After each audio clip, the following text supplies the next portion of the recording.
नमो विष्णुपादाय कृष्ण पृष्ठाय गोदले श्रीमते नमो विष्णुपादाय कृष्ण पृष्ठाय गोदले श्रीमते भक्तिवेदांत स्वामी नामिनी नमस्ते सारस्वती देवी गौरवाणी प्रचारिणी निर्विशेष शून्यवादी पाश्चात्य देशतारिणी जय श्री कृष्ण चैतन्य प्रभु नित्यानंद श्री अद्वैत गदाधर श्री साधु गौर भक्तवृंद हरे कृष्ण कृष्ण कृष्ण हरे हरे हरे राम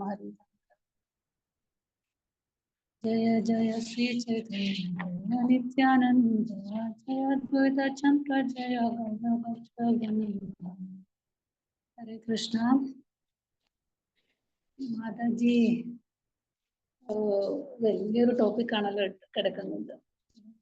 ഐ തിങ്ക് ഞാൻ ഇതിന്റെ ഒരു ഫോളോ അപ്പ് ഒന്നും കേൾക്കാത്തതുകൊണ്ട് ഒരുപാട് ഭക്തന്മാരൊക്കെ നന്നായിട്ട് ഇതൊക്കെ പറഞ്ഞു കൊണ്ടുണ്ടാവും, ഒന്നും അറിയൂല. എനിവേ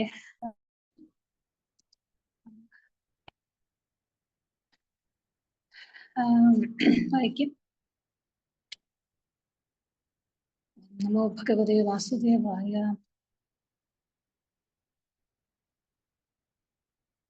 महाभावस्वरूप श्री राधा ठाकुर സർവഗുണഖനി കൃഷ്ണ കാന്താശിരോ. എനിക്ക് കുറച്ച് സൗണ്ട് കുറവുണ്ട്, കുറച്ചൊന്നും ശരിയായിട്ടില്ല. ഇപ്പോൾ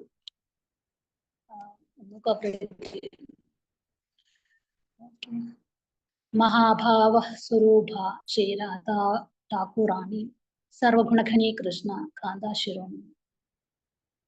മഹാഭാവ സ്വരൂപ ശ്രീ രാധാ ഠാക്കുറാണി സർവഗുണഖനി കൃഷ്ണ കാന്ത ശിരോമണി. വിവർത്തനം ശ്രീ രാധാ ഠാക്കുറാണി മഹാഭാവത്തിന്റെ സ്വരൂപമാണ്. ശ്രീരാധ സർവസദ്ഗുണങ്ങളുടെയും തലവറയും കൃഷ്ണ ഭഗവാന്റെ പ്രണയിനിമാരിൽ ശിരോരത്നവുമാണ്. രാധാറാണിയെ കുറിച്ച് പ്രഭുപാദർ വരെ കാര്യമായിട്ട് സംസാരിക്കാറില്ല. ഇവിടെ രാധാറാണിയെ കുറിച്ച് നമുക്കും സംസാരിക്കാൻ യോഗ്യതകളായിട്ടില്ല. ശരിക്കും രാധാറാണി നമ്മൾക്ക് കൃഷ്ണനെ തന്നെ എന്താ പറയാ, കൃഷ്ണൻ ഹരേ കൃഷ്ണ മഹാമന്ത്രം ജപിക്കാൻ തന്നെയാണ് നമ്മൾക്ക് സാധിക്കില്ല. അതിൽ നിന്ന് ഭഗവാൻ തന്നെ, ഭഗവാന്റെ മേഴ്സിയാലാണ് ഭഗവാൻ ആനന്ദം തരുന്ന ക്ലാദിന ശക്തിയായ രാധാറാണിയുടെ ബ്ലെസ്സിങ്സ്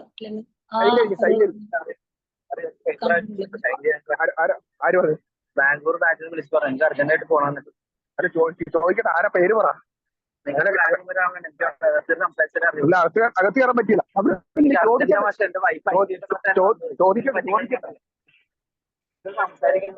ഫോൺ ചെയ്യണമെന്ന്.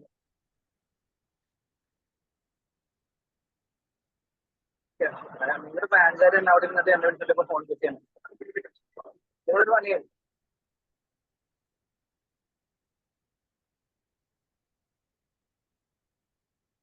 ബാംഗ്ലൂർ ബ്രാഞ്ചിൽ നിന്ന് പേപ്പർ അയച്ചിട്ടുണ്ട്. കറണ്ട് അക്കൗണ്ട് ഞാനിവിടെ സെൻഡ് ചെയ്യണം പറഞ്ഞു. പ്രവീൺ പ്രഭു ഒന്ന് മ്യൂട്ട് ചെയ്യോ? പ്രവീൺ പ്രഭു മൈക്ക് ഒന്ന് മ്യൂട്ട് ചെയ്യോ? ഹരേ കൃഷ്ണ.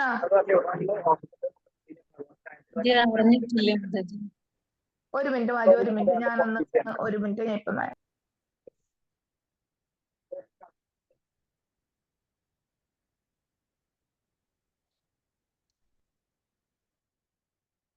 ഓക്കെ. സോറി പ്രഭു ഓൾറെഡി പോയി. ഇപ്പൊ മഹാഭാവ സ്വരൂപ രാധാറാണി മഹാഭാവത്തിന്റെ സ്വരൂപമാണ്. ഇപ്പൊ രാധാറാണി നമ്മള് നേരെ പിടിക്കാന്ന് എല്ലാവരും രാധാറാണിയുടെ മ്യൂസിയം ഉണ്ടെങ്കിൽ നമുക്ക് ഭക്തി കിട്ടും, റൈറ്റ്? രാധാറാണിയുടെ ഭക്തന്മാരാവാൻ കൂടുതലും ആഗ്രഹിക്കും, കാരണം രാധാറാണിയുടെ മ്യൂസിയാല് ഭക്തി കിട്ടും. പക്ഷെ നമുക്ക് പ്രഭുപാദർ രാധാറാണി മന്ത്രമോ രാധാറാണിയുടെ അങ്ങനെ ഡയറക്റ്റ് ഒന്നും തന്നില്ല. ഹരേ കൃഷ്ണ മഹാമന്ത്രം ജപിക്കാൻ തന്നു. കാരണം ഹരേ കൃഷ്ണ മഹാമന്ത്രം ജപിച്ച് ആരാണോ കൃഷ്ണന്റെ കൂടുതൽ നല്ല പരമഭക്തരാവുന്നത് അവർക്കാണ് രാധാറാണിയുടെ അനുഗ്രഹം കിട്ടുന്നത്. കാരണം ഭഗവാന്റെ അന്തരംഗ ശക്തിയിലെ ആധുനിക ശക്തിയാണ് രാധാറാണി എന്ന് പറയുന്നത്. അപ്പോ ഭഗവാനെ സന്തോഷിപ്പിക്കുന്ന ശക്തിയാണ് ഹ്ലാദിനി ശക്തി. ആ ഹ്ലാദിനി ശക്തി ഭഗവാനെ ഒരു ഭൗതിക ശക്തികൾക്കോ ഭൗതിക വസ്തുക്കൾക്കോ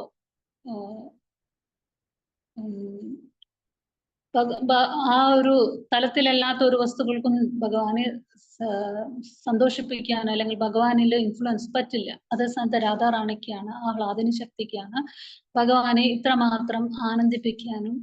ഭഗവാൻ അസംഖ്യ ശക്തികളുണ്ട്, ഒരുപാട് ശക്തികളുണ്ട്.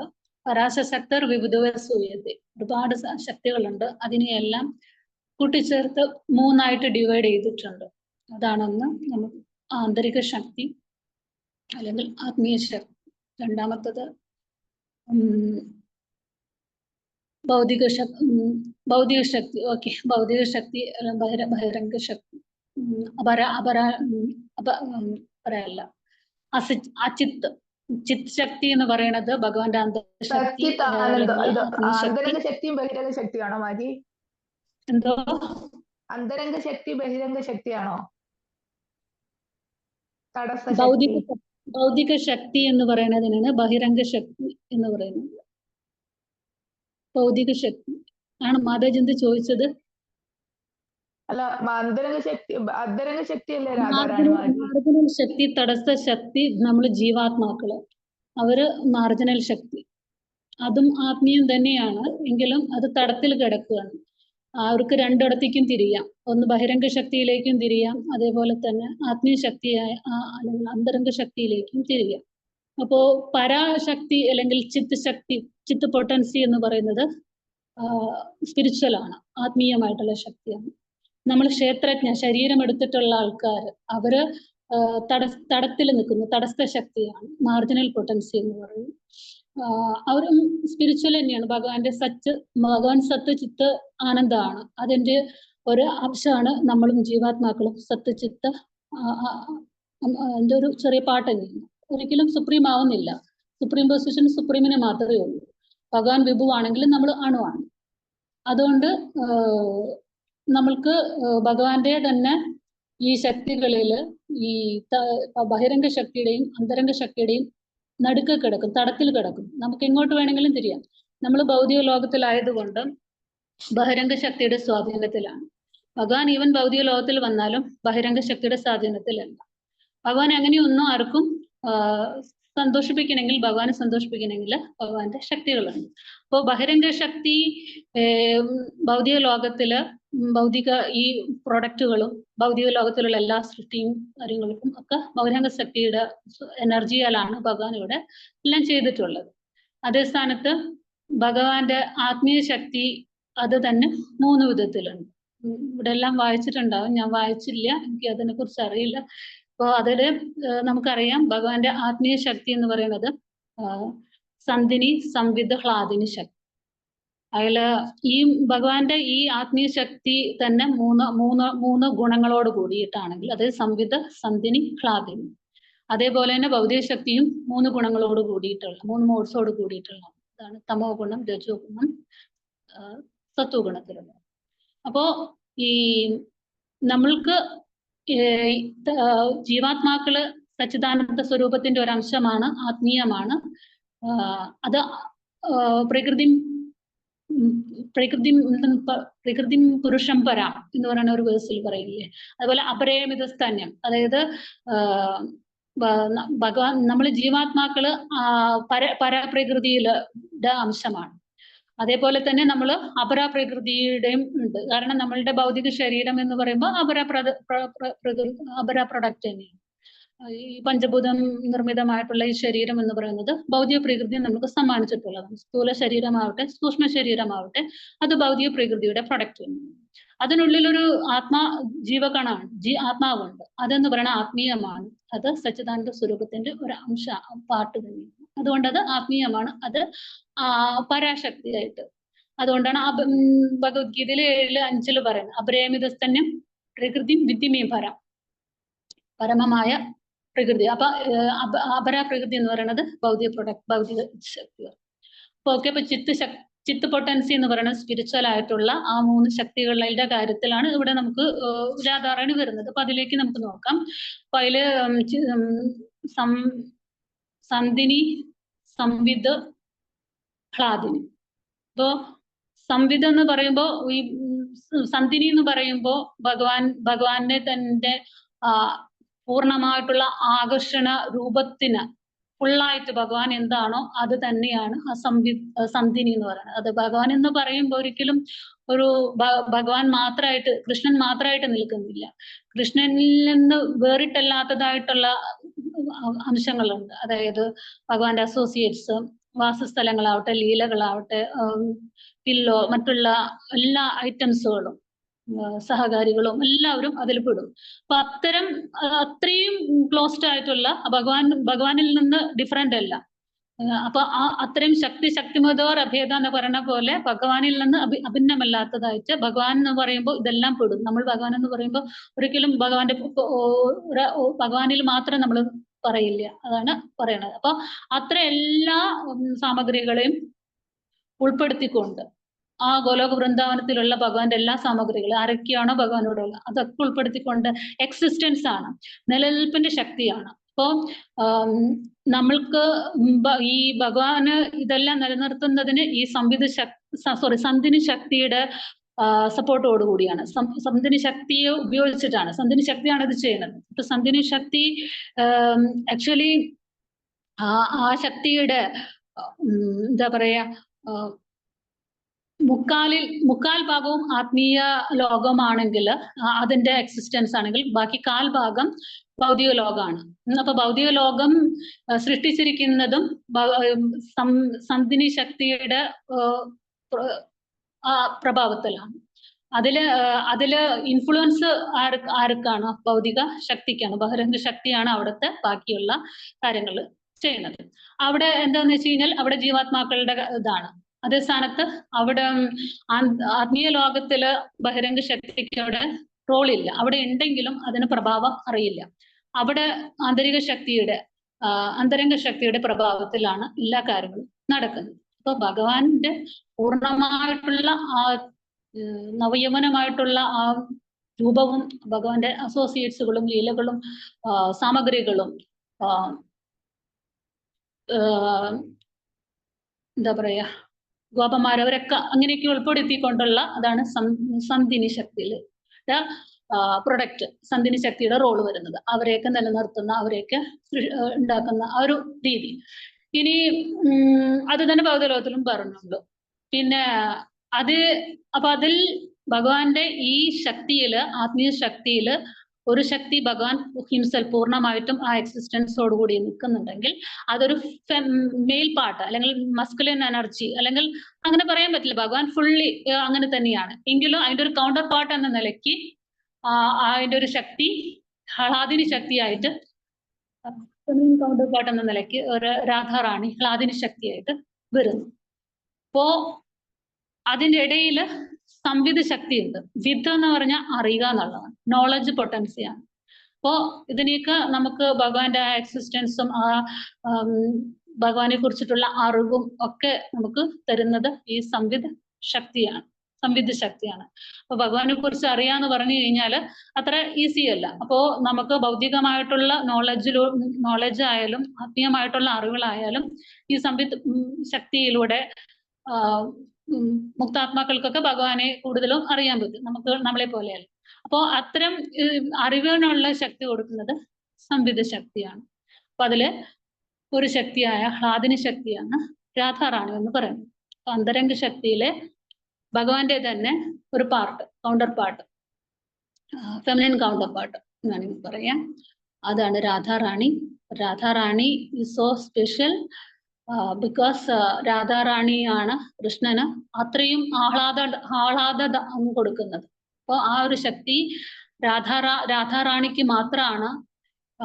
ആ ഒരു തമ്മിൽ വ്യത്യാസമില്ല. ഒന്ന് ശക്തിമാനാണെങ്കിൽ ഒന്ന് ശക്തിയാണ്. ശക്തി ശക്തിമോർ അഭേദ, രണ്ടും രണ്ടല്ല. രാധയില്ല കൃഷ്ണനില്ല, കൃഷ്ണനില്ല രാധയില്ല എന്ന് പറയും പോലെ ഇതെല്ലാം രാധയുടെ ഭാവം രാധയ്ക്ക് മാത്രമല്ല, ഓരോ വ്യക്തിഗത ജീവാത്മാക്കളും അതിൽ നിന്ന് ഉൾക്കൊണ്ട് പഠിക്കാനുള്ള ഒരു ഭാവമാണ് രാധാറാണിയുടെ ഭാവം. അപ്പോൾ ഇവിടെ ശ്രീരാധ ഠാക്കൂറാണി മഹാഭാവത്തിന്റെ സ്വരൂപമാണ്. ശ്രീരാധ സർവ സദ്ഗുണങ്ങളുടെയും കലവറയും കൃഷ്ണ ഭഗവാന്റെ പ്രണയിനിമാരിൽ ശിരോരത്നവുമാണ്.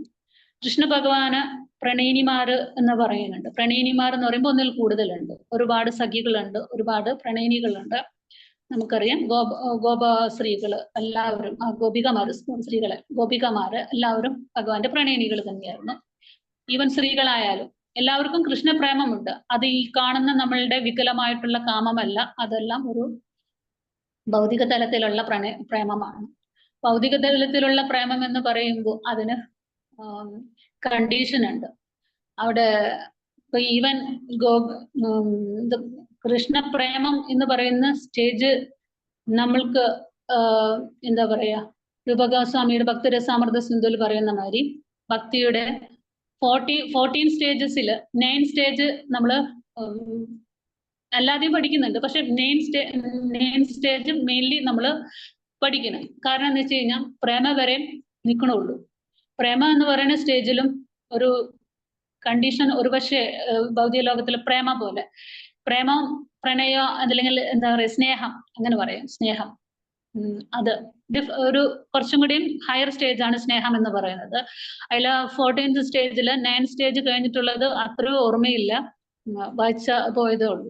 അപ്പൊ അതില് നമുക്കറിയാം 9 സ്റ്റേജ് അറിയാം. ആദ്യം ശ്രദ്ധ, സാധു സംഘം അല്ലെ, ആദ്യം നമുക്ക് ഇതിലൊക്കെ ഒരു വിശ്വാസം ഉണ്ടാവുന്നു, പിന്നെ സാധു സംഘം നടത്തുന്നു, അങ്ങനെ സാധു സംഘ തഥ ഭജനക്രിയ, പിന്നെ നമ്മൾ ഹരേ കൃഷ്ണ മഹാമന്ത്രം ജപിക്കുന്നു.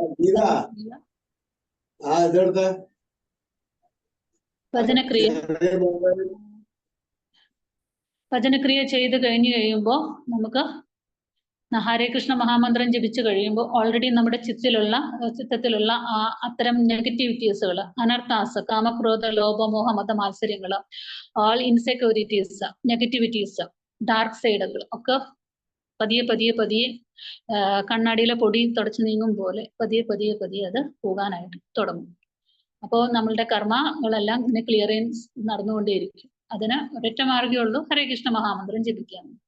അങ്ങനെ നമ്മൾ ഒരു വിശ്വാസത്തോടു കൂടി വന്നു, ഒരു സാധു സംഘം നടത്തി, ഒരു ആത്മീയ ആചാര്യയിൽ നിന്ന് ദീക്ഷ വാങ്ങി, പിന്നെ നമ്മൾ ഒരു ഭജനക്രിയ നടത്തുകയാണ്. ഗുരുവിന് കൊടുത്ത വാക്ക് പ്രകാരം വളരെ നന്നായിട്ട് ഭജനക്രിയൊക്കെ ചെയ്യുന്നു. ഭജനക്രിയ ചെയ്ത് തഥാ അനർത്ഥ നിവൃത്തി. ഭജനക്രിയ ചെയ്യുമ്പോൾ ഓട്ടോമാറ്റിക്കായിട്ട് അനർത്ഥ നിവൃത്തി, ഈ പറയുന്ന എല്ലാ അനർത്ഥങ്ങളും നിവർത്തിക്കാൻ തുടങ്ങുന്നു. അനർത്ഥ നിവൃത്തി തഥാ നിഷ്ഠ, പിന്നെ ഒരു നിഷ്ഠ വരുവാണ്. അനർത്ഥങ്ങൾ ഇരിക്കും കാലം നമുക്ക് നിഷ്ഠയോടുകൂടി ജപിക്കാനായിട്ട് സാധിക്കില്ല. അനർത്ഥങ്ങൾ ഓരോന്നോരോന്നായിട്ട് കുറയാൻ തുടങ്ങുമ്പോൾ നമുക്ക് നിഷ്ഠ വരും. നമ്മൾ ഈ 3D വേൾഡിൽ, ഭൗതിക ലോകത്തിൽ 100% നമുക്ക് അനർത്ഥ നിവൃത്തിയോ പ്യൂരിഫിക്കേഷൻ കിട്ടി എന്ന് പറയാൻ പറ്റില്ല. കാരണം ഇതൊരു ഭൗതിക ലോകമാണ്. എത്രയൊക്കെ ഉണ്ടെങ്കിലും നമ്മൾ എത്രയും വളരെ കെയർഫുൾ ആയിട്ട് അതിൽ നിന്നൊക്കെ ഫ്രീ ആവാന്ന് വിചാരിച്ചാലും, റിലീസ് ചെയ്യാന്ന് വിചാരിച്ചാലും അത് ട്രിഗേഴ്സ് വന്നുകൊണ്ട് കുറച്ച് തരത്തിലെങ്കിലും ട്രിഗേഴ്സ് വരും. ഉറപ്പായിട്ടും നമ്മൾ അതിനെ ഫേസ് ചെയ്യേണ്ടി വരും. അപ്പൊ എന്ത് തന്നെയായാലും 90% എത്തിയാലും നമുക്ക് ഒരുവിധം നമ്മൾ ഹീലായി, അല്ലെങ്കിൽ നമ്മളുടെ ആ ഒരു ക്ലിയറൻസ് നടക്കുന്നുണ്ട് മനസ്സിലാക്കാം. അപ്പോൾ ഇത് നടന്നു കഴിയുമ്പോൾ അനർത്ഥ നിവൃത്തികൾ വരുമ്പോൾ നമുക്ക് നിഷ്ഠ വരും. സ്ഥിരമായിട്ട് നമ്മൾ അതിരാവിലെ എഴുന്നേറ്റ് ജപിക്കാനും നമ്മുടെ ജപം കൃത്യമായി ചെയ്യാനും ഒക്കെ നമ്മൾ തുടങ്ങും. ആധ്യാത്മിക വിഷയങ്ങൾ കൂടുതൽ കൈകാര്യം ചെയ്യാനും പഠിക്കാനും ഒക്കെ തുടങ്ങും. അങ്ങനെ നിഷ്ഠ വരുന്നു. പിന്നെ അതിനോട് വല്ലാത്ത രുചി വരുന്നു. സ്ഥിരമായി ചെയ്യും തോറും നമുക്ക് രുചി കൂടിക്കൊണ്ടേയിരിക്കും. അപ്പൊ അത് ചെയ്യാനുള്ള രുചി വളരെയധികം വർദ്ധിക്കുന്നു. തഥാ രുചി നിഷ്ഠാരുചി തഥാ ആസക്തി വരുന്നു. പിന്നെ ആക്രാന്താണ്. നമുക്ക് പാൽപ്പായസം കൂടുതലോ അല്ലെങ്കിൽ ബിരിയാണി കൂടുതലോ എന്താന്ന് വെച്ചാൽ ഇഷ്ടമുള്ളത് കഴിക്കാൻ കൂടുതൽ രുചി കൂടി കഴിഞ്ഞു കഴിഞ്ഞാൽ പിന്നെ കുറെ മേടിച്ച് അതിന്റെ കഴിക്കാന്നുള്ള. അതേപോലെ നമുക്ക് നാമം ജപിക്കാനുള്ള രുചി കൂടി വരുമ്പോ എന്ത് ചെയ്യും, ഒരു 16 മാലയൊന്നും നിർത്തില്ല, വീണ്ടും വീണ്ടും ജപിച്ചുകൊണ്ടേയിരിക്കും. പിന്നെ എടുത്ത് ഭാഗവതം എടുത്ത് പഠിക്കും, ചൈതന്യ ചരിതാമൃതം എടുത്ത് പഠിക്കും, ഭഗവത്ഗീത എടുത്ത് പഠിക്കും, പ്രഭാഷണങ്ങൾ കേട്ടുകൊണ്ടിരിക്കും, ശ്ലോകം ഇരുന്ന് പഠിക്കും, ഭഗവാനെ കീർത്തിക്കും, പാട്ട് പാടും, ഭജനം ചെയ്യും, നൃത്തം ചെയ്യും, ഭഗവാൻ നല്ല നല്ല ഭോഗങ്ങൾ ഉണ്ടാക്കും. ഒരു ആസക്തിയാണ്, ഒരു ആക്രാന്തമാണ്. എത്രയും പെട്ടെന്ന് ഭഗവാനെ കിട്ടണം, ഭഗവാനെ കിട്ടണം, ഭഗവാനോടുള്ള പ്രേമം കിട്ടണം എന്നുള്ള ഒരു ആസക്തി. ആ ആസക്തി വരുമ്പോ പിന്നെ എന്ത് വരും? പ്രേമത്തിന്റെ ആ ഒരു രതി വരും. ആ രതി ഭാവത്തിലേക്ക് വരുമ്പോ ഭാവ സ്റ്റേജ് വരും. ആ ഭാവ സ്റ്റേജിൽ നമ്മൾ കഴിഞ്ഞതിൽ പറഞ്ഞ പോലെ ഭാവാസ് തന്നെ 4 തരത്തിലുള്ള ഭാവാസൊക്കെ ഉണ്ട്. അപ്പൊ ആ ഭാവാസില് ഭഗവാന്റെ രൂപത്തിലും ഭഗവാന്റെ ലീലകളും വർണ്ണങ്ങളും കേൾക്കുമ്പോഴും ഭഗവാനെ കാണുമ്പോഴും ഭഗവാനുമായി ബന്ധപ്പെട്ട് എന്ത് കാണുമ്പോഴും അയാളില് ഒരു അഷ്ടസ്വാത്വിക വികാരങ്ങളും അനുഭാവങ്ങളും മറ്റു തരത്തിലുള്ള ഭാവങ്ങൾ, 4 തരത്തിലുള്ള ഭാവമുണ്ട്, അത് വരും. അപ്പൊ അത്തരം കാര്യങ്ങള് ആ ഭക്തന്മാരിൽ വരുമ്പോ ആ ഭാവം എന്ന് പറയുമ്പോൾ അതൊരു കൺസിസ്റ്റൻസിയോടെ നിൽക്കില്ല, വരും പോകും, അത് സ്ഥിരമായിട്ട് നിൽക്കുന്നില്ല. അതാണ് നമ്മൾക്ക് എല്ലാവർക്കും ഭാവ വരെ കിട്ടും, ഭാവ വരെ കിട്ടി, അത് നമുക്ക് വരും. ഇതേ വികാരങ്ങളൊക്കെ നമുക്ക് കിട്ടുമെങ്കിലും അത് സ്ഥിരമായിട്ട് നമുക്ക് കിട്ടില്ല. ഒരു ദിവസം വരും, ഒരു ദിവസത്തിൽ ഒരു നേരം വരും, അല്ലെങ്കിൽ 2 ദിവസം, അല്ലെ എല്ലാ ദിവസവും വരും, അല്ലെങ്കിൽ എപ്പോഴെങ്കിലും വരും ഒക്കെയാണ്. ഇതിലും സ്ഥിരമായിട്ട് ഇത് 24 hour ഇൻ എ ഡേ, ആ 24/7 എന്ന് പറയുന്ന മതി, നമുക്ക് അത്രയും ഒരു കോൺഷ്യസ്നെസ്സോട് കൂടി നമുക്ക് അത്രയും ഭാവത്തോടു കൂടി നിലനിർത്തി പോകാനായിട്ട് സാധിക്കും. പ്രേമ സ്റ്റേജിൽ എത്തിക്കഴിഞ്ഞാൽ അത് സ്ഥിരമായിട്ടുള്ള ഒരു സ്റ്റേജാണ്.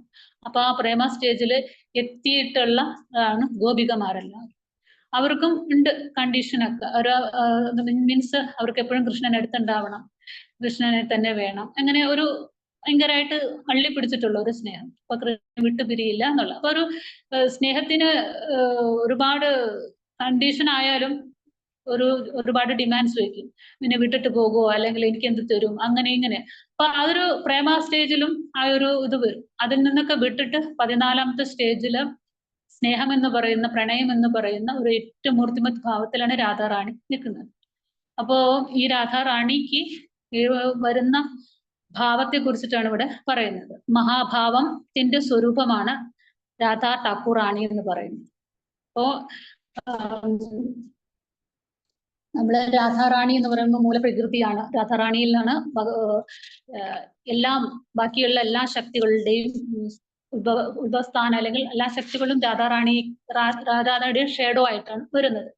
അപ്പൊ ഇവിടെ പറഞ്ഞിട്ടുള്ള രാധാറാണിയുടെ ഭാവത്തെ കുറിച്ച്, മഹാഭാവത്തെ കുറിച്ചിട്ട് നമുക്ക് പറയാം. അപ്പൊ രാധാറാണി സർവ്വ സദ്ഗുണങ്ങളുടെയും കലവറയുമാണ് കൃഷ്ണ ഭഗവാന്റെ പ്രണയിനിമാരിൽ ശ്രീരത്നമാണ്. അപ്പൊ നമ്മൾ പറഞ്ഞു ഭഗവാന്റെ ആത്മീയ ശക്തികളിലെ ഒരു ഭാഗം സന്ധിനി എന്ന് പറയുന്ന കൃഷ്ണൻ തന്നെയാണെങ്കിൽ അതിലെ ഹ്ലാദിനി എന്ന് പറയുന്ന രാധാറാണിയാണ്. അപ്പോൾ ആ ശക്തിയും ശക്തമാനും കൂടി ചേർന്നിട്ടുള്ള അത്രയും പ്രണയത്തിന്റെ മൂർത്തിമത് ഭാവങ്ങൾ രാധാറാണിക്ക് മാത്രമാണ് കൃഷ്ണനോട് ഇത്രയും പരമമായിട്ടുള്ള ഭാവം കാണിക്കാനായിട്ട് സാധിക്കുക. കാരണം അത് രാധാറാണിക്ക് മാത്രമേ അതിന് സാധിക്കുള്ളൂ, രാധയും കൃഷ്ണനും തമ്മിൽ അഭേദ്യമല്ല. അപ്പൊ രാധ എന്ന് പറയുന്നത് ഭക്തിയുടെ പ്രതിരൂപം, അല്ലെങ്കിൽ ഏറ്റവും മൂർത്തിമത് ഭാവമായിട്ടാണ് രാധാറാണിയെ ഇവിടെ പറയുന്നത്. അപ്പൊ ഉത്തമ ഭക്തിയെ പ്രതിനിധീകരിക്കുന്നു രാധാറാണി. അതേപോലെ തന്നെ കൃഷ്ണനെ ഭക്തിയുടെ ആത്യന്തിക വസ്തുവായിട്ട് കാണുന്നതും രാധാറാണിയെ തന്നെ. അപ്പൊ കൃഷ്ണനോടുള്ള രാധയുടെ സ്നേഹത്തിന്റെ സവിശേഷത എന്ന് പറയുന്നത് ഭയങ്കരമായിട്ട് തീവ്രമായിട്ട് ആഗ്രഹിക്കും. കൃഷ്ണനെ അത്രമാത്രം നമുക്കൊരു സെക്കൻഡ് മെഡിറ്റേറ്റ് ചെയ്യാനായിട്ട് ചിലപ്പോൾ പറ്റിയെന്ന് വരില്ല. ഇതൊരു എണ്ണധാരയായി ഒഴുകും പോലെ ആ മെഡിറ്റേഷന് യാതൊരു തടസ്സവുമില്ല, ഒന്നിനും അതിനെ ഇളക്കാൻ പറ്റില്ല. അത്രയും തീവ്രമായ ആഗ്രഹമാണ്, നിസ്സാർത്ഥമായിട്ടുള്ള ഒരു കീഴടങ്ങളാണ്. പ്രത്യേകിച്ച് രാധാറാണിക്ക് അവിടെ ഡിമാൻഡ് ഇല്ല, ഇന്നത് കിട്ടണം കൃഷ്ണനിൽ നിന്ന്, ഇന്നതാവണം, അങ്ങനെയൊന്നുമില്ല. എന്ത് തന്നാലും ഇല്ലെങ്കിലും എങ്ങനെയാണെങ്കിലും ഏത് വിധത്തിലാണെങ്കിലും മഹാപ്രഭു പറയണ മാതിരി മത്പ്രാണനാഥസ്തു സൈവേനാപര എന്ന് പറയുന്ന മാതിരി അത്രയാണ് നിസ്സാർത്ഥമായിട്ടുള്ളൊരു കീഴടങ്ങളാണ് രാധാറാണിക്ക്. അതുപോലെ തന്നെ ഡിവൈനുമായിട്ട്, കൃഷ്ണനുമായിട്ട് യൂണിയൻ, കൂടിച്ചേരുക എന്ന് പറയുന്ന ആ ഒരു ഭാവം തന്നെയാണ് ഇതും. നമ്മൾ അതായത് അതിനുള്ളൊരു അമിതമായിട്ടുള്ള ഒരു ആഗ്രഹം, ഭയങ്കര തീവ്രമായിട്ടുള്ള ഒരു ആഗ്രഹം, അതാണ് ഈ മഹാഭാവത്തിൽ പറയുന്നത്. അപ്പൊ കൃഷ്ണനുമായിട്ടുള്ള ബന്ധത്തില് രാധാറാണിയുടെ വികാരങ്ങളും ആ ബോധതലങ്ങളും ഒക്കെ ഈ രാധാഭാവത്തിൽ രാധയുടെ ഈ മഹാഭാവത്തിലൊക്കെ ഉൾക്കൊള്ളുന്നുണ്ട്, രാധാഭാവത്തിൽ.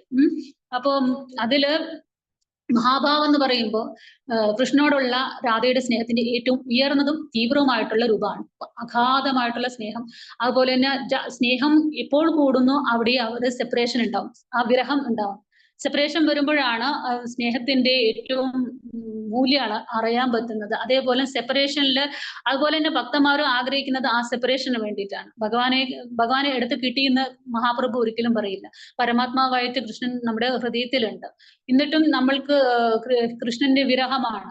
ഗോവിന്ദ വിരഹേണം എന്ന് മഹാപ്രഭു പറയുന്നു. കാരണം കിട്ടിക്കഴിഞ്ഞു കഴിഞ്ഞാൽ അതിന് യാതൊരു എക്സ്പീരിയൻസ് ചെയ്ത് കിട്ടിക്കഴിഞ്ഞു കഴിഞ്ഞാൽ പിന്നെ അതിന് യാതൊരു ഇതില്ല. മാനിനെ ഓടിക്കും തോറും ഉണ്ടാവുന്ന ഒരു ഇതും അതിന് കിട്ടിക്കഴിഞ്ഞ് എക്സ്പീരിയൻസ് ചെയ്ത് കഴിഞ്ഞാൽ അതില്ല എന്ന് പറയാം. അപ്പോ മഹാപ്രഭു അങ്ങനെയാണ് പറഞ്ഞത്, ആ വിരഹത്തിന് വേണ്ടിയിട്ടാണ്, ആ വിരഹം കിട്ടാൻ വേണ്ടിയിട്ടാണ്. നമുക്കെല്ലാം കൃഷ്ണപ്രേമം എന്ന് ചോദിക്കുന്നതിനേക്കാളും കൃഷ്ണനോടുള്ള ആ വിരഹം കിട്ടുമ്പോഴാണ് ആ സ്നേഹത്തിന്റെ തീവ്രത മനസ്സിലാക്കാനായിട്ട് പറ്റുള്ളൂ. ആ വിരഹത്തിലാണ് ഇത്തരം സാത്വിക വികാരങ്ങൾ, അഷ്ടസാത്വിക വികാരങ്ങളും എല്ലാം ഉരുണ്ടുമറിയലും തീരെ പറ്റുന്നില്ല, വിരഹത്തില് ഒന്നും നിൽക്കാൻ പറ്റുന്നില്ലാത്തൊരവസ്ഥ വരുന്നത്. അങ്ങനെ വരുമ്പോ വിരഹം വരുമ്പോഴാണ് യൂണിയനോടുള്ള ആഗ്രഹം വരിക. കാരണം അത്ര വിരഹത്തിന്റെ മൂർധന്യത്തിൽ അവസ്ഥ എത്തുമ്പോൾ യൂണിയൻ, ആ സംയോജനം ആഗ്രഹിക്കും. അപ്പൊ ഇത് തന്നെ ജീവാത്മാക്കളും ആഗ്രഹിക്കുന്നത്. ഇപ്പൊ രാധയുടെ സ്നേഹം എന്തിനേയും ദഹിപ്പിക്കാൻ പറ്റുന്ന അല്ലെങ്കിൽ അൺകണ്ടീഷണൽ ആയിട്ടുള്ള ഒരു സ്നേഹമാണ്. ഈ ഭൗതിക ലോകത്തിൽ കാണുന്ന ഒരു സ്നേഹം എന്ന് പറയുന്നത് കാമമാണ്. അതൊന്നും അല്ല രാധാറാണിയുടെ സ്നേഹം. അതൊക്കെ ഒരു മാച്ച്ലെസ് ആണ്. നമുക്കൊന്നും ഒരിക്കലും അതുമായിട്ട് താരതമ്യപ്പെടുത്താനായിട്ട് പറ്റില്ല. ഇപ്പൊ ഭക്തിയുടെ പരമകോടിയായിട്ടാണ് ഈ മഹാഭാവത്തെ കണക്കാക്കുന്നത്. പിന്നെ വിരഹ സ്റ്റേജ് പറഞ്ഞു. അപ്പൊ അത് വിരഹം എന്ന് പറയുമ്പോൾ ഫിസിക്കൽ യൂണിയൻ ഇല്ല എന്നർത്ഥം, അല്ലെങ്കിൽ ഫിസിക്കലി സെപ്പറേറ്റഡ് ആവണം എന്നർത്ഥം. എനർജറ്റിക്കലി ഒന്ന് തന്നെയായിരിക്കും, ഇമോഷണലി, എനർജറ്റിക്കലി, സോൾഫുള്ളി ഒക്കെ ഒന്നായിരിക്കെങ്കിലും ഇവിടെ ഫിസിക്കലി അവർ സെപ്പറേറ്റഡ് ആയിട്ടുണ്ടെങ്കിൽ അപ്പോൾ ഉണ്ടാവുന്ന വികാരത്തെയാണ്, ശാരീരികമായിട്ടുള്ള ഇതിനെയാണ് അപ്പൊ ആ സമയത്ത് അനുഭവിക്കുന്ന രാധയുടെ വികാരത്തെയാണ്, തീവ്രമായ വേദനയും വിരഹത്തെയും കണ്ടുമുട്ടണം, അനുഭവിക്കണം എന്നുള്ള ആ ഒരു ആഗ്രഹം. അത് കൃഷ്ണനുമായിട്ടുള്ള യൂണിയനിൽ വരാനുള്ള ആ ഓരോ സോളിന്റെയും ആഗ്രഹമാണ്. ഓരോ ജീവാത്മാക്കളും ഈ ഭൂമിയിൽ വന്നിരിക്കുന്നത് ആ സോളിന്റെ പർപ്പസ് ഉണ്ട്. എന്താണ് ഈ ഭൂമിയിൽ വന്നു കഴിഞ്ഞ് തിരിച്ച് അതിന്റെ ഒറിജിനിലേക്ക് എവിടെ നിന്നാണോ വന്നത്, ഞാൻ ഈ ഭൂമിയിൽ ജനിമൃതികളിലൂടെ പോകേണ്ട ആവശ്യമില്ല. ഓരോ പ്രാവശ്യവും വരുന്നു ഈ 3D വേൾഡിൽ, ഇവിടുത്തെ എല്ലാ കാര്യങ്ങളും താതാത്മ്യം പ്രാപിച്ച് എൻജോയ് ചെയ്ത് ഇവിടെ തന്നെ ഇങ്ങനെ ഓരോ ലൈഫ് ടൈം കടന്നു പോവുകയാണ്. അപ്പോഴപ്പോഴും ഒന്നും ആ സോളിന്റെ പർപ്പസ് മനസ്സിലാവുന്നില്ല. ഞാനിങ്ങനെ ഇവിടെ വന്നിട്ട് ഇതൊന്നും എക്സ്പീരിയൻസ് ചെയ്യേണ്ട ആളല്ല. എനിക്ക് തിരിച്ച് ഞാൻ സച്ചിദാനന്ദ സ്വരൂപത്തിന്റെ അംശമാണ്. I am the part and parcel of Krishna. എന്നെ ക്രിയേറ്റ് ചെയ്തിരിക്കുന്നത് ഞാൻ കൃഷ്ണന്റെയാണ്, ഐ ബിലോങ്സ് ടു കൃഷ്ണ എന്നൊക്കെ ഒരു സോളിന്റെ തിരിച്ചറിവ്, സ്പിരിച്വൽ അവേക്കനിങ് വരണം. അപ്പോ ആ സ്പിരിച്വൽ അവേക്കനിങ് ഇപ്പോ നമ്മുടെ വെരി ഫസ്റ്റ് ക്രിയേഷൻ മുതൽ ഈ ലൈഫ് ടൈം വരെ നമ്മൾ എത്ര യോനികളിലൂടെ കടന്നുപോയി. 84 ലക്ഷം യോനികൾ ഉണ്ടായില്ല. ഏത് യോനികളിലൂടെ നമ്മൾ എത്ര ലൈഫ് ടൈം എടുത്തു എന്ന് നമുക്കറിയില്ല. ഓരോ ലൈഫ് ടൈമിലും നമ്മൾ കർമ്മ ഉണ്ടാക്കി വെച്ചിട്ട് തന്നെയാണ് ഇരിക്കുന്നത്. ഒരു ലൈഫ് ടൈം കൊണ്ട് നമുക്ക് നമ്മുടെ കർമ്മയൊന്നും ക്ലിയർ ചെയ്യാൻ പറ്റുന്നില്ല. വീണ്ടും ഓരോ ലൈഫ് ടൈമിലെയും കർമ്മ ക്ലിയർ ചെയ്യാൻ വേണ്ടിയിട്ടാണ് വീണ്ടും അടുത്ത ലൈഫ് ടൈം എടുക്കുന്നത്. ആ കർമ്മ ക്ലിയറൻസ് നടക്കും. ഉറപ്പായിട്ടും ഒരു പ്രാരാബ്ധം ഭൂമിയിൽ തന്നിട്ടുണ്ടെങ്കിൽ അതിന്റെ അർത്ഥം അത് അവൻ അനുഭവിക്കുക തന്നെ വേണം. അത് ഭഗവാൻ കൊടുത്ത അക്കൗണ്ട് ആണ്. ആ അക്കൗണ്ട് പ്രകാരം അത് തീർത്തിരിക്കും. അത് തീർക്കാതെ, അത് എക്സ്പീരിയൻസ് ചെയ്യാതെ, ആ കാർമിക് കോൺട്രാക്ട് അവസാനിപ്പിക്കാതെ ടെമ്പറലി നമ്മൾ അതിനെ സ്റ്റോപ്പ് ചെയ്ത് വെച്ചാലും നെക്സ്റ്റ് ലൈഫ് ടൈമിൽ അതിന്റെ ഇരട്ടിക്കായിട്ട് ആ ഒരു സോളിൽ നിന്ന്, ഏതൊരു സോളുമായിട്ടുള്ള കോൺട്രാക്റ്റാണ് നമ്മൾ സ്റ്റോപ്പ് ചെയ്ത് വെച്ചത്, അത് അവിടുന്ന് വീണ്ടും ഡബിളായിട്ട് അനുഭവിക്കേണ്ടി വരും. അപ്പോൾ ഓരോ ലൈഫ് ടൈമിലും നമ്മുടെ ആ കാർമിക് കോൺട്രാക്റ്റുകൾ അവസാനിപ്പിക്കണം. അതിന് നമുക്ക് ആകെ ഒരു മാർഗം എന്ന് പറഞ്ഞു കഴിഞ്ഞാൽ നമ്മൾ സ്പിരിച്വൽ അവേക്കനിങ്ങിലേക്ക് വരാം. നാമം ജപിച്ചതും അമ്പലത്തിൽ പോയതുകൊണ്ടും മാത്രം ആൾക്കാർക്ക് സ്പിരിച്വൽ അവേക്കനിങ് വരില്ല. അതിനാണ് നമ്മൾ ശ്രീല പ്രഭാതരുടെ ബുക്കുകളൊക്കെ പഠിക്കുന്നത്. ശ്രീല പ്രഭാതരുടെ ബുക്കുകൾ പഠിക്കുമ്പോൾ എന്തുകൊണ്ട് ഇത്രയും നമ്മൾ നിർബന്ധമായിട്ട് പ്രഭാതരുടെ ബുക്സ് പഠിക്കണം എന്ന് പറയുന്നത്, പ്രഭാതർ always telling you are not this body, you are spirit soul. ആ ഒരു അവേക്കനിങ് നമുക്ക് റിയലി വരാൻ വേണ്ടിയിട്ടാണ്. ഞാനത് സോളാണ് എന്നുള്ള ബോധം വരാൻ വേണ്ടിയിട്ട്. അപ്പൊ അതുകൊണ്ട് തന്നെ ഒരു സോളിനെ തെരഞ്ഞെടുക്കും. ഈവൻ ഈ എത്ര വലിയ ബേർഡൻ ആയിട്ടുള്ള ഒരു കർമ്മയും ആ സോളിന് ഇട്ട് കൊടുക്കും. എന്തെന്ന് വെച്ച് കഴിഞ്ഞാൽ ഇത് ഒരു പവർഫുൾ സോൾ ആണെങ്കിൽ അതിനെയെല്ലാം മുട്ടാനായിട്ടുള്ള കഴിവുണ്ടാവും. അങ്ങനെ ആ സോളിന് അത്രയും പ്രശ്നങ്ങൾ കൊടുക്കുമ്പോൾ അതിന് അവേക്കനിങ് വരും, സ്പിരിച്വൽ അവേക്കനിങ് വരും. കാരണം അത്രയും പവർഫുൾ സോളിന് അത്രയ്ക്കും ഹാർഡായിട്ടുള്ള കർമ്മ കൊടുക്കുകയുള്ളൂ. ആ കർമ്മ കൊടുത്ത് അവൻ മനസ്സിലാവുകയാണ് ഞാൻ ആരാണെന്നുള്ള ബോധത്തിലേക്ക് വരുമ്പോൾ ആ സ്പിരിച്വൽ അവേക്കനിങ് ഉണ്ടാവുകയാണ്. ഇതെല്ലാം ഓരോ ആത്മാവിന്റെ ആഗ്രഹമാണ്. ആ സ്പിരിച്വൽ അവേക്കനിങ് വരുമ്പോൾ അവന്റെ ഉള്ളിലുള്ള ഇൻസെക്യൂരിറ്റീസിനെ, നെഗറ്റീവ്സിനെ, ഷേഡോ സെൽഫ്, അതേപോലെ തന്നെ ഓരോ ഈഗോസും വറീസും ഒക്കെയും നമ്മളില് ഭഗവാനുമായിട്ടുള്ള യൂണിയൻ ബ്ലോക്ക് ചെയ്യുന്നതാണ്. നമുക്ക് ഒരു വല്ലാത്ത ഫിയർ ഉണ്ടെങ്കിൽ അത് നമുക്ക് ഡെഫിനറ്റ്ലി ഭഗവാനുമായിട്ടുള്ള യൂണിയൻ ബ്ലോക്ക് ചെയ്യും. കാരണം ഭഗവാൻ എന്ന് പറയുന്ന സച്ചിദാനന്ദ സ്വരൂപമാണ്. It's A powerful. നമ്മള് ആ ഒരു ഡിവൈൻ ക്വാളിറ്റിയുമായിട്ട് യൂണിയനിലേക്ക് എത്തണമെങ്കിൽ, അതിലേക്ക് വരണമെങ്കിൽ നമുക്ക് ആ ഒരു ക്വാളിറ്റിയിലേക്ക് വരണം. അപ്പൊ നമ്മളില് ഒരു 0% പോലും നെഗറ്റിവിറ്റീസ് ഉണ്ടാവാൻ പാടില്ല. എല്ലാത്തിനെയും നമ്മൾ റിമൂവ് ചെയ്യും. അപ്പോൾ അതിനെ നമ്മൾ നാമം ജപിച്ച് നമ്മളുടെ സ്പിരിച്വൽ അവേക്കനിങ് പ്രാക്ടീസസുകളൊക്കെ ചെയ്ത് നമ്മളുടെ അസൂയ, കുശുമ്പ്, ആകുലകള്, വേവലാതികള്, ഭയം, എന്തൊക്കെ റിജക്ഷൻ എനർജീസ് എന്തൊക്കെയുണ്ടോ, എല്ലാ ഗിൽറ്റ് ഫീലിങ്ങും, ഷെയിമും ഒക്കെ ഇതിനെ നമ്മൾ സ്വയം അനലൈസ് ചെയ്ത് എനിക്ക് എന്തൊക്കെയുണ്ട്, എനിക്ക് ഇത്രയും നെഗറ്റിവിറ്റീസുകളുണ്ട്. നമ്മൾ നാമം ജപിക്കുമ്പോഴാണ് നമ്മൾക്കത് സർഫേസിൽ വരാം. നാമം ജപിക്കും തോറും നമ്മളുടെ ഇൻസെക്യൂരിറ്റീസ് നമ്മുടെ സർഫേസിൽ വരും. ആ സർഫേസിൽ വരുന്ന ഇൻസെക്യൂരിറ്റിനെ നമ്മൾ അനലൈസ് ചെയ്ത് മനസ്സിലാക്കി നമ്മൾ അതിനെ ഹീൽ ചെയ്യാൻ പഠിക്കണം. ഓരോന്നിനും 1 by 1 ആയിട്ട് സമയമെടുത്തായാലും അല്ലെങ്കിൽ നമ്മൾ അവയർനെസ്സോട് കൂടി ഇരിക്കണം. ഞാൻ ഇന്ന ഡിവോട്ടിയോട് സംസാരിച്ചു, എൻ്റെ ഉള്ളിൽ ഇത്ര ഈഗോ പുറത്തേക്ക് വന്നു, അവർ ട്രിഗർ തന്നപ്പോൾ ഞാൻ റിയാക്ട് ചെയ്തു, അല്ലെങ്കിൽ ഞാൻ വീണ്ടും ഇൻസെക്യൂരിറ്റിയിലേക്ക് പോയി, എനിക്ക് ഇനി വീണ്ടും അൺഹീൽഡ് ആയിട്ടുള്ള പാട്ടുകളുണ്ട്, അതിനെ ഞാൻ ഹീൽ ചെയ്യേണ്ടതുണ്ട് എന്ന് ഒരു അവയർനെസ് ഉണ്ടാവണം. വെറുതെ നാമം ജപിച്ചു മാത്രം പോരാ. നാമം ജപിക്കുമ്പോൾ നമ്മുടെ സർഫേസിൽ ഓരോരോ ഇൻസിഡന്റ് പോപ്പപ്പ് ആയിട്ട് വരും. അതിനെ മനസ്സിലാക്കിക്കൊണ്ട് നമ്മൾ ക്ലിയർ ചെയ്യാൻ പഠിക്കണം. അങ്ങനെ ക്ലിയർ ചെയ്ത് പഠിക്കുമ്പോഴാണ് എൻ്റെ സോളിന് ഇങ്ങനെ ഞാൻ ഒരു നെഗറ്റിവിറ്റീസ് കൊടുക്കാൻ പാടില്ല. കാരണം സോൾ എന്ന് പറയുന്നത് ഇറ്റ്സ് എ പവർഫുൾ സച്ചിദാനന്ദ സ്വരൂപത്തിന്റെ അംശമാണ്. ഞാൻ ഈ മനസ്സിന്റെയും ശരീരത്തിന്റെയും തലത്തിൽ ഉള്ള വ്യാപാരങ്ങളിൽ പറ്റി എൻ്റെ സോളിനെ അതിനുമായി ബന്ധപ്പെടുത്തരുത്. അതിൽ നിന്നൊക്കെ ക്ലിയർ ആക്കി സോള് ബോധം വരികയാണ് ഞാൻ സോളാണ്. അപ്പോഴാണ് സോളിന്റെ ആ ലോവർ പാർട്ടുകളൊക്കെ ക്ലിയർ ചെയ്ത് നമ്മളുടെ ഒറിജിനൽ ഹയർ സ്വരൂപ ഇൻ ദ സ്പിരിച്വൽ വേൾഡിലാണ്. ആ സ്വരൂപമായിട്ട് നമ്മൾ മീറ്റ് ചെയ്യും. നമ്മൾ ഏത് രൂപത്തിലാണ് കൃഷ്ണനുമായിട്ട് രസത്തില് ഭാവത്തില് നിൽക്കുന്നതെന്നും മനസ്സിലാക്കുമ്പോൾ നമ്മുടെ സ്വരൂപസിദ്ധി കൈവരിക്കും. സ്വരൂപസിദ്ധി കൈവരിച്ചവർക്ക് മാത്രമേ ഈ ഭൗതിക ലോകത്തിൽ നിന്ന് പോകാനായിട്ട് സാധിക്കും. അങ്ങനെ സ്വരൂപസിദ്ധി കൈവരിക്കുമ്പോൾ നമ്മളിലുള്ള അനർത്ഥാസുകൾ പോകുമ്പോൾ ഭഗവാനുമായിട്ടുള്ള കൃഷ്ണനുമായിട്ടുള്ള യൂണിയൻ നടക്കും. അങ്ങനെ നമ്മളെ ഡിവോഷൻ സർവീസ് ശരിയായി തുടങ്ങുകയുള്ളൂ. ഇതുവരെ നമ്മൾ പരിശുദ്ധ ഭക്തിയുടെ വിശുദ്ധ സാധ്യഗുണത്തിന്റെ തലത്തിലൊന്നും എത്താനായിട്ട് നമുക്ക് സാധിച്ചിട്ടില്ല. അപ്പം അതിനൊക്കെ സംവിധ ശക്തിയും സന്ധിനി ശക്തിയുടെ ഒക്കെ ഭാവങ്ങളാണ് ഈ വിശുദ്ധ സാധ്യഗുണത്തിലേക്ക് വരുന്നത്. ഇതൊക്കെ ലിബറേറ്റഡ് സോളുകളാണ് എക്സ്പീരിയൻസ് ചെയ്യുന്നത്. നമ്മളും ആ ലെവലിലേക്ക് എത്താൻ ആഗ്രഹിക്കുന്നു എന്നുള്ളതാണ് ഈ വിരഹഭാവത്തിലൂടെയും തീവ്രമായ ആഗ്രഹത്തിലൂടെ, ആത്മാവിന്റെ ആഗ്രഹത്തെയാണ് കൃഷ്ണനുമായിട്ടുള്ള ആ യൂണിയൻ ആഗ്രഹിക്കുന്ന ആ ആഗ്രഹത്തെയാണ് രാധാറാണിയുടെ വിരഹഭാവം കാണിക്കുന്നത്. ഇനി സംഭോഗ എന്ന് പറയുന്നത് രാധയും കൃഷ്ണനും തമ്മിലുള്ള വളരെ ഉന്മേഷമായിട്ടുള്ള ഈ കൂട്ടിമുട്ടലുകളാണ്, സമാഗമങ്ങളാണ്, അടുപ്പാണ്. അപ്പൊ അത്തരം ഭാവങ്ങളാണ് സംഭോഗത്തിൽ വരുന്നത്. അപ്പൊ രാധയും കൃഷ്ണനും ഒന്നിക്കുന്ന ആ അനന്തകരമായിട്ടുള്ള ആ നിമിഷങ്ങളുടെ ഇതുകള് നമ്മൾ ഭാഗവതത്തിലൊക്കെ മനസ്സിലാക്കിയിട്ടുണ്ട്. അപ്പൊ ഇത് കൃഷ്ണനുമായിട്ടുള്ള വ്യക്തിഗത ജീവാത്മാവിന്റെ ആ ഒരു യൂണിയനെ ആഗ്രഹിക്കുന്നു എന്നുള്ളതും സംഭോഗത്തിൽ പറയുന്നുണ്ട്. ഓരോ ജീവാത്മാവും അത് ആഗ്രഹിക്കണം. അപ്പോഴാണ് അവന്റെ സ്പിരിച്വൽ അവേക്കനിങ് വരുന്നത്. അല്ലാത്തടത്തോളം കാലം അയാള് നാമം ജപിച്ചാലും ജന്മങ്ങളോളം നാമം ജപിക്കും, കൃഷ്ണപ്രേമം തിരിച്ചറിയാനായിട്ട് സാധിക്കില്ല. അവനതിനെ അവന്റെ സോൾഫുള്ളി ജപിച്ചില്ലെങ്കിൽ. അപ്പൊ അതുകൊണ്ട് ഫ്രം ദ ഹാർട്ട് വളരെ കെയർഫുൾ ആയിട്ട് ശ്രദ്ധിച്ചുകൊണ്ട് നാമം ജപിക്കുമ്പോൾ മാത്രമാണ് കൃഷ്ണന്റെ നാമം ജപിക്കാനുള്ള അവസരം നമുക്ക് തന്നു. കൃഷ്ണന്റെ നാമം നന്നായി ജപിക്കുന്നുണ്ടെങ്കിൽ രാധാറാണി ആൾവേസ് ഹാപ്പി.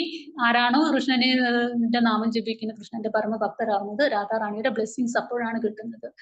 അപ്പോൾ രാധാറാണിയുടെ ബ്ലെസ്സിങ്സ് കിട്ടാൻ ആദ്യം കൃഷ്ണന്റെ നാമം ജപിക്കുക തന്നെ വേണം. അപ്പോഴാണ് ബഹിരംഗ ശക്തിയുടെ പിടുത്തത്തിൽ നിന്ന് കൃഷ്ണന്റെ മേഴ്സി കൊണ്ട് രാധാറാണിയുടെ പിടുത്തത്തിലേക്ക്, ബ്ലെസ്സിങ്സിലേക്ക് നമ്മൾക്ക് വരുള്ളൂ. അപ്പോൾ അതാണ് യഥാർത്ഥ പാത്ത്. അതുകൊണ്ട് തന്നെയാണ് പ്രഭാതർ നമുക്ക് കൃഷ്ണനെ തന്നെ തരുന്നത്. കൃഷ്ണ ഇസ് സുപ്രീം ആണെങ്കിലും നമുക്ക് കൃഷ്ണനെ തന്നെ തരുന്നു. കൃഷ്ണന് മാത്രമേ എല്ലാത്തിനും സാധിക്കുകയുള്ളൂ. Krishnan without Krishna's mercy nothing, ഒന്നും നടക്കില്ല എന്നുള്ളതാണ്. അപ്പോ ഇതാണ് ആ ഒരു വികാരം എന്ന് പറയുന്നത്. പിന്നെ അഭിസാര എന്ന് പറയുന്നത് കൃഷ്ണനുമായിട്ട് രാധയുമായിട്ടുള്ള രഹസ്യ കൂടിക്കാഴ്ചകളാണ്. രഹസ്യ സംവിധം ഇതിൽ പറയില്ലേ ഗോപികമാരുടെ ഗീതത്തിൽ അവരി, അതേപോലെ ആ രഹസ്യ കൂടിക്കാഴ്ച അഭിസാരമായിട്ട് സൂചിപ്പിക്കുന്നു. അത് വൃന്ദാവനത്തില് രാത്രികാലങ്ങളിൽ നടക്കുന്നതും രാധാറാണി നടക്കുന്നതും അതുപോലെ തന്നെ അവർ തമ്മിലുള്ള കൂട്ടുമുട്ടലും രാധയുടെയും കൃഷ്ണന്റെ ആ ഒരു സമാഗമങ്ങളും ഒക്കെ ഇതിനെ സൂചിപ്പിക്കുന്നുണ്ട്. അപ്പൊ ഇതും ഓരോ പരിശുദ്ധ ഭക്തന്മാർക്ക് ഉണ്ടാവുന്ന ഭാവങ്ങളാണ്. ആ ബന്ധത്തിന്റെ അടുപ്പവും ഒക്കെ രഹസ്യ സ്വഭാവം അത് അനുഭവിക്കുന്നതും ഭക്തന്മാരിലുണ്ട്. പിന്നെ വിപ്രലംബ രസാംബോധി എന്നൊക്കെ പറഞ്ഞിട്ട് വിപ്രലംബ ഭാവം, മഹാപ്രഭു ഒക്കെ വിപ്രലംബ രസഭാവത്തിലാണ് കാണിക്കുക. അപ്പൊ കൃഷ്ണൻ അകലെ ആയിരിക്കുമ്പോൾ രാധ അനുഭവിക്കുന്ന വിരഹമാണ്, ആ സെപ്പറേഷൻ ആണ് വിപ്രലംബം എന്ന് പറയുന്നത്. ഭ്രാന്ത് പിടിച്ച് ആ വിരഹം താങ്ങാൻ പറ്റാതെ നിൽക്കുന്ന ഒരു ഭാവം. അപ്പൊ അത്രയും ദൂരം ആ ഒരു ഗ്യാപ്പ്, അതായത് സ്ഥിരമായിട്ട് അടുത്തടുത്ത് എന്നും കണ്ടുകൊണ്ടിരിക്കുന്ന അത്രയും സ്നേഹത്തിന്റെ അടുപ്പം അനുഭവിച്ചിട്ടുള്ള ആൾക്കാർക്ക് ഒരു നിമിഷത്തെ സെപ്പറേഷൻ 12 യുഗങ്ങളായിട്ട് അല്ലെങ്കിൽ അത്രയും വർഷങ്ങളായിട്ട് എന്നൊക്കെ ശിഷ്ടാശത്തിൽ പറയുന്ന മതി, അത്രയും തീവ്രമായിരിക്കും. ഒരു നേരം വിളിച്ചില്ലെങ്കിൽ ആ ഒരു നേരത്തിന് യുഗങ്ങളുടെ വലുപ്പം തോന്നിക്കും. അത്രയും അടുത്ത് ഇരിക്കുന്ന ഒരു അദൂരത്തിന്റെ വികാരാണ് വിപ്രലംബ എന്ന് പറയുന്നത്. ഇത് രാധയ്ക്ക് കൃഷ്ണനോടുള്ള സ്നേഹത്തിന്റെ വാഞ്ചയൊക്കെ തീവ്രമാക്കി കൊടുക്കുകയാണ്. അപ്പൊ രാധയുടെ ഭക്തി വർദ്ധിപ്പിക്കുകയും അപ്പൊ അവർ തമ്മിലുള്ള ബന്ധം ശക്തിപ്പെടുകയും ചെയ്യുന്നത് ഇത്തരം വികാരങ്ങൾ വരുമ്പോഴാണ്. വിപ്രലംബ ഭാവത്തിലേക്ക് വരുമ്പോൾ അത് തീവ്രമായ രാധയുടെ ഭക്തി, അത് കൃഷ്ണൻ പോലും മുട്ടുകുത്തി പോകുന്നു. കൃഷ്ണന് പോലും രാധയുടെ ഇത്രയും തീവ്രമായിട്ടുള്ള ഒരു ഭാവം അനുകരിക്കാനോ ചെയ്യാനോ സാധിക്കുന്നില്ല എന്നുള്ളതാണ്. അപ്പൊ രാധാഭാവം രാധയില് മാത്രം ഒതുങ്ങുന്നതല്ല എന്ന് നമ്മൾ മനസ്സിലാക്കണം.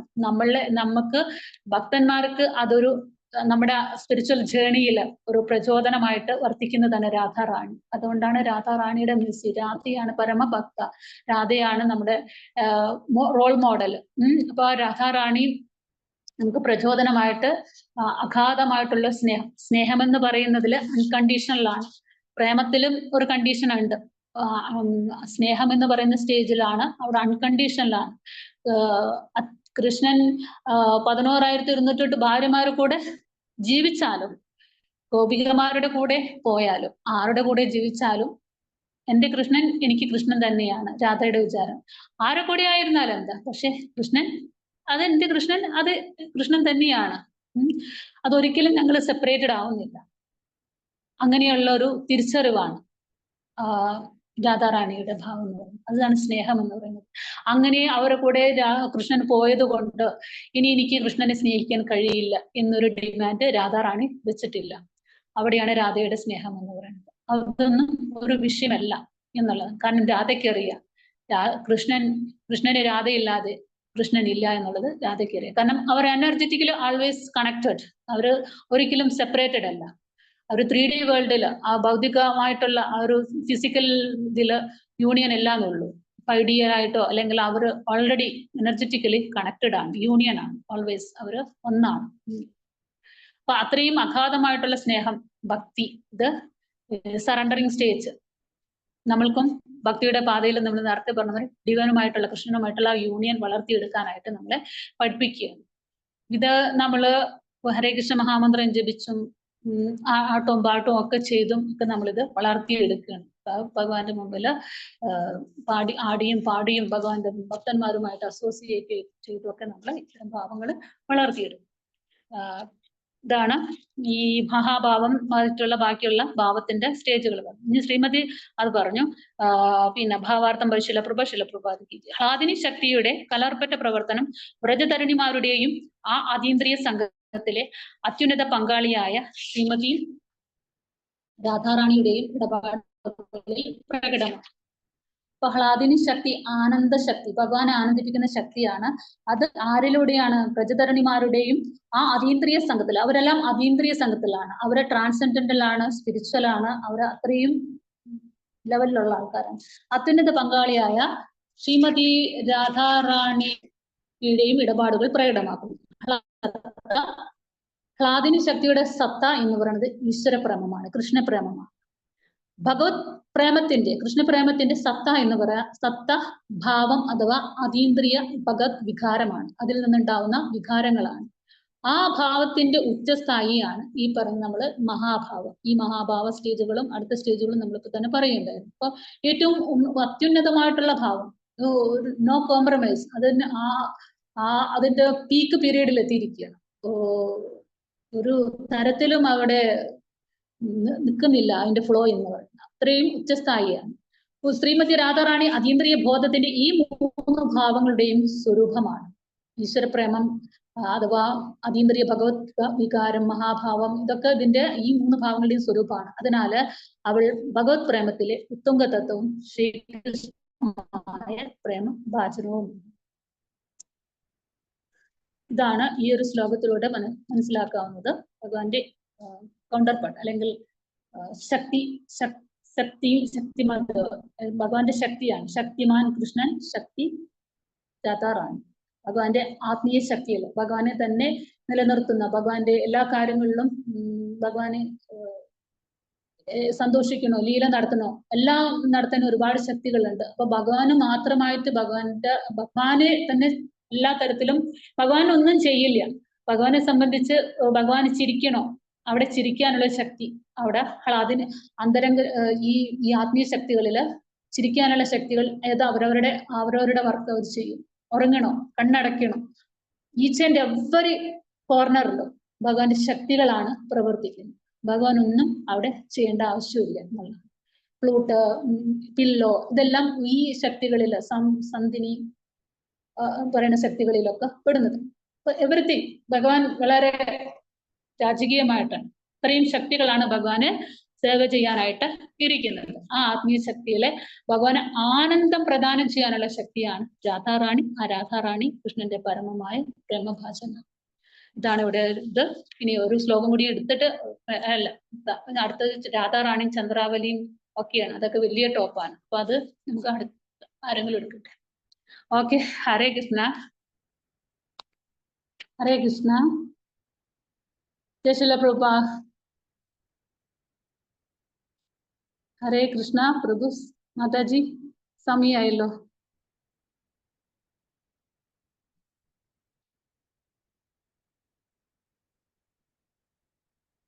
ഹരേ കൃഷ്ണ മാതാജി. ഹരേ കൃഷ്ണ മാതാജി, വളരെ നന്ദി. മാതാജി അവസാന നിമിഷം പറഞ്ഞപ്പോഴാണ് ഈ ക്ലാസ് എടുക്കാൻ മാതാജി സന്തോഷത്തോട് സമ്മതിച്ചത്. എന്നാൽ ക്ലാസ് ഗംഭീരമായിരുന്നു, വളരെ ഹൈലി സ്റ്റാൻഡേർഡ് ക്ലാസ് ആയിരുന്നു. കേട്ടില്ല, എന്താ പറഞ്ഞേ? അവസാന നിമിഷമാണ് മാതാജിയുടെ അടുത്ത് നമ്മുടെ ക്ലാസ് എടുക്കാൻ വേണ്ടി ക്ഷണം കൊടുത്തത്. എന്നാൽ മാതാജി സമ്മതിച്ചതിന് നന്ദി. എന്നാൽ ആ ക്ലാസ് ആണെങ്കിൽ വളരെ ഗംഭീരവുമായിരുന്നു. താങ്ക് യു മാതാജി, വളരെ നന്ദി. വളരെ നന്ദി, താങ്ക്സ്. മാതാജിയുടെ ക്ലാസ് നമുക്ക് ഇതേപോലെ വേണം.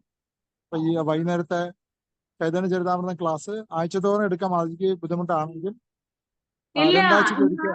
വേറെ ബുദ്ധിമുട്ടുണ്ടല്ല പ്രഭു, എനിക്ക് തീരെ സുഖമില്ലാത്തൊരവസ്ഥയായിരുന്നു. ഇപ്പോഴും സുഖമായിട്ടില്ല, തല ചുറ്റുന്ന ഒരു ഫീലാണ്. അപ്പൊ അതിന്റെ ഒരു ഇതിലായിരുന്നു. അതുകൊണ്ട് ഞാൻ മാതാജിയോട് പറഞ്ഞത് ഇത് ഒഴിവാക്കണം, കാരണം നല്ല കിടപ്പിലായി. ശരി, എന്തായാലും ക്ലാസ് ഗംഭീരമായിരുന്നു മാജി. ദയവായി വന്നാലും മുന്നോട്ട് നമുക്ക് മനോഹരമായ ക്ലാസ് തരാനുള്ള കാരണം കാണിച്ചു. നന്ദി മാജി, വളരെ നന്ദി. Thank you so much.